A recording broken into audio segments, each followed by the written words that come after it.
everyone, it's Lucy from KBeautyHobbit.com. Welcome back to my channel, or welcome if you are new. I do a lot of different nail tutorials here, typically for nail stickers or peel and stick sort of press-on nails. And it's been a very long time since I've done a nail removal video, and I keep getting the same sort of questions on the existing one that I have, so I thought I'd shoot a new one and kind of show you a more thorough, detailed, easy way to get these off. These are semi-cure gel strips by the brand HeyHae. This is not a sponsored video. I bought these with my own money. I'll put links for everything I'm using in the description box. These are 11 days old and they're ready to come off. They are still very much on and not lifting or anything, but I'm ready for them to go because you can see all the growth here and I just want something new. Typically, the older the manicure, the easier it comes off because the adhesive just naturally weakens with time, and you sometimes can even pick them off and take them off without any sort of remover. I still don't recommend doing that because the adhesive will lift some of the top layer of your nail, causing damage. And if you are somebody who keeps your nails super short all the time, you don't really care about the length, maybe that's not such a big deal. But if you like a longer nail shape and you want to grow them out, you want to preserve all of those layers. You don't want them to keep getting thinner and thinner and thinner because that's what's going to make them brittle and fragile as they grow out. My favorite way is to use a floss pick. I get these ones. I'll put links for everything in the description, but whatever floss pick you have is fine.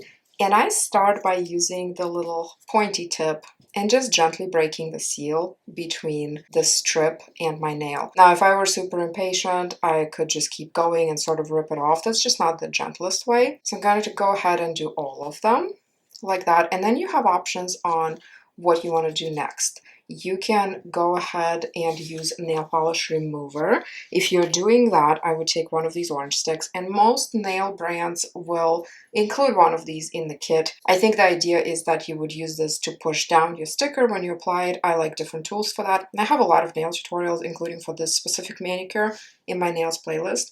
You can also just use this orange stick to lift it instead of using the floss pick. But basically, once you get it sort of lifted, you could take nail polish remover, acetone or non-acetone, like this one, soak your stick in that, and then use that little orange stick to get the remover under the sticker, kind of go like that. I don't like that way. It's a little bit messy. I also have really bad eczema on my hands, and so I don't want to get nail polish remover on the skin surrounding the fingernails if I don't have to. You can use something as gentle as coconut oil or cuticle oil.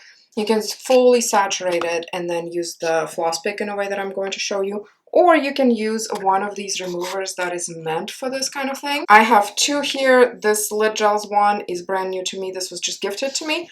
And then this U one, it came in a kit that I bought from Costco. The nails were terrible, but the remover is good. Anyway, we'll try both. So I take the remover, and most nail brands will have some kind of remover that they're trying to sell you. Ohora's is pretty watery and runny. This U one is nice and gel-like, so it stays more contained to your fingernail versus just spilling everywhere like acetone would or a nail polish remover. And then I take the floss pick and start working the remover between the nail and the sticker. If I feel resistance, I kind of re-dip the floss in the remover and keep going.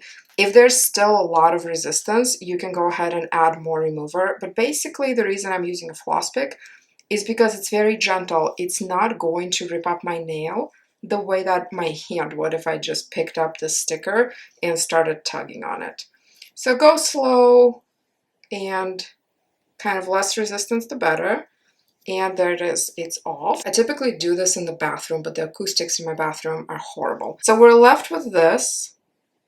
There shouldn't be any damage. Sometimes you can get a little leftover adhesive, or sometimes if you have a gel nail that is very glittery, or if it has like a black underlayer and then something on top, sometimes you'll see the glittery part, the foil part underneath still stays on the nail, but the top coat is gone. In that case, I would just saturate a cotton pad like this in remover, either in more of the gel remover or in nail polish remover, and just wipe it off. But I typically just do the gel and then wash it off, and all of those little things come off. Now, this one by Lid Gels, and I do have a coupon with them. I do really like their nails. It does say on the packaging for the lid gels one that it can be used to remove nail polish also, and to saturate a cotton pad with it. It gives you instructions. That took it off very easily. Because it can be used as a polish remover as well, I'm just going to saturate some of my cotton pad with it, and I'm just going to use it to clean up. As you can see, here it is. And there's no damage. I don't see any peeling. My nails are very dry in general. I am just prone to dry nails, even if I don't do anything with stickers. If I don't wear nail polish, my nails are on the dry side. And as you can see, they look just fine.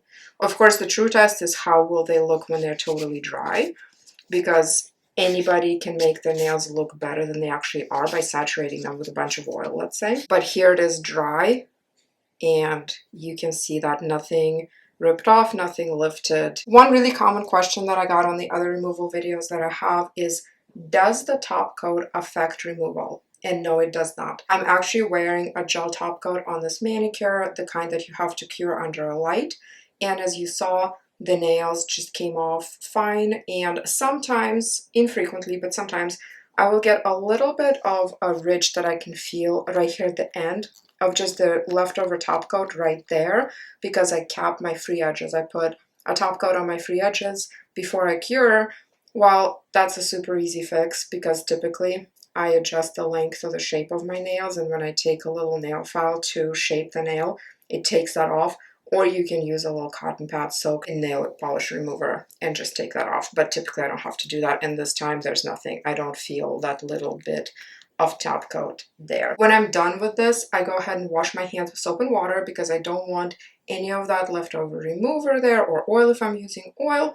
And then I either just let them be like that, or do cuticle oil to rehydrate everything. And if I do cuticle oil, I apply it on the nails as well, just to give it a little nourishment. If I'm not doing a manicure immediately and my nails are not looking good, right now they're looking okay, but if they're really damaged from misuse or from improper removal, I like using this Ohora Pro Nail Strengthener. It's basically like a really lightly tinted pinkish sort of nail strengthener product, and when you put it on your nails, it just makes them look like healthy nails, a little bit better coloring, especially if you have any sort of yellowing from nail polish or anything. This hides it. It hides the ridges, but you don't have to be super precious and precise with it, because it's such a pale color. It's not like painting your nails red, so I can just kind of do a haphazard job, I would say, and my nails still look pretty good. And then I remove it after a couple of days and go ahead with my next manicure. I hope this was helpful to you. If you have any tips or tricks of your own, please share. Or if you have any questions, leave me a comment. I try to respond to everybody. You can find me on Instagram at KBeautyHobbit, my blog KBeautyHobbit.com, and in my private Facebook group, Korean Beauty Fanatics. I hope to see you in my next video. Until then, please remember to always listen to your skin. Thank you so much.